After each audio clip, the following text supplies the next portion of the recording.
So today, we're diving into the story of one of Poland's most celebrated writers of the 20th century. But honestly, his real life was way more unbelievable than any of his best-selling novels. He was a complete paradox, a national hero, and a convicted criminal.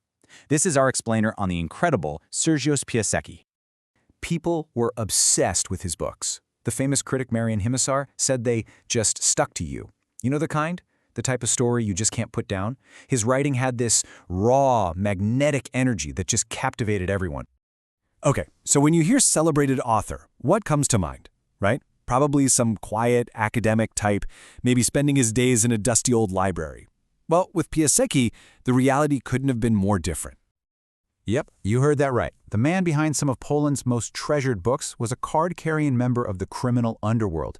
This wasn't a character he researched in a book. This was literally the life he was living. To really get his writing, you first have to understand his crimes. The authenticity you feel in his novels, it wasn't something he learned in a classroom. It was earned through first-hand experience in the very world he wrote about. What gave him that edge was his total mastery of what experts call the criminal sociolect. Think of it as the unique language of the streets, all the slang, the codes, the customs of the underworld. Piasecki didn't just know these words, he spoke the language fluently, which gave his novels a gritty realism that nobody else could even touch. And listen, this wasn't just some rebellious face. The historical records are crystal clear. His rap sheet was long, including everything from armed robbery on a railway handcar to check forgery. He even admitted in official documents to using cocaine and was neck-deep in the dangerous smuggling life on the Polish-Soviet border. And this right here, this is what makes Sergiusz Piasecki's story so wild. Just look at this comparison. On one side, you had the skills he used for his own criminal enterprise. But on the other side, he used those exact same skills, smuggling, fighting, deception, in service of his country as an intelligence agent and a soldier. It's an absolutely mind-bending duality. So, his life wasn't just about crime for his own personal gain, not at all. There was this whole other clandestine side to what he was doing, one that was all about serving the Polish state. He was, quite literally, a spy in the shadows. And we're not talking about some informal informant here. Documents prove he was an official agent for a super important branch of Polish military intelligence. His day job as a smuggler was the perfect cover for gathering intelligence across the border. He was living as both an outlaw and a patriot at the very same time. But believe it or not, the most unbelievable chapter of his life didn't start in the shadows of the borderlands. It began inside the cold stone walls of one of Poland's toughest prisons. Just take a look at this timeline. It's incredible. In 1926, he gets arrested for armed robbery and gets slapped with a 15-year sentence. So he's inside, looking at decades of his life gone, and what does he do? He does something truly extraordinary. He teaches himself literary Polish and just starts writing.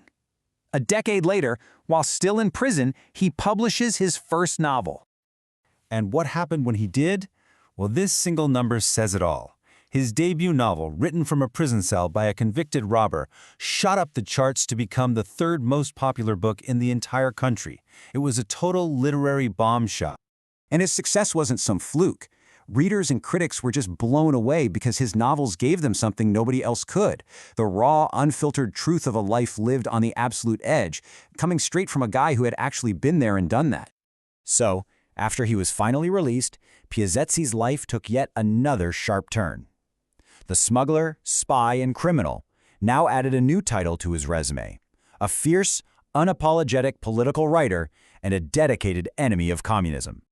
And man, he did not hold back. He saw communism not as some political idea, but as a flimsy cover for what he called the cold, bloodthirsty reptile of Russian imperialism. He'd seen the Soviet system up close, and his hatred for it was forged in fire. For being so outspoken, he paid a massive price. For 45 long years, during the entire communist rule of Poland, his books were completely banned. He was basically erased from the culture. But the second that regime fell, boom! His work came roaring back, and he became a bestseller all over again. He used his novels to just relentlessly mock the whole system. He went after everything: the bizarre cult-like worship of the Soviet Union, the ridiculous propaganda where they'd name a bar of soap Freedom, the paranoid attacks on anyone they saw as an enemy, and of course the rampant corruption of party officials. So, smuggler, spy, prisoner, best-selling author, Political dissident? I mean, wow. His life was just a whirlwind of contradictions. And, pretty fittingly, he left behind a trail of some really tantalizing mysteries. Just look at some of the questions we are still trying to figure out today. Where is his lost autobiography, the one he said he hid before he escaped the country? What about the letters from a famous artist that he claimed he literally buried in the ground somewhere? And who on earth are these mysterious people like Sister X13 that he dedicated his most famous books to? These questions just make his legend even bigger. In the end, we're left with this man who just defies any easy label. A criminal who served his country, a prisoner who became a literary superstar, an outcast who became the voice of a nation. And it all leaves us with one final big question. How does history even begin to remember a man who is all three, a figure of so much darkness and so much light?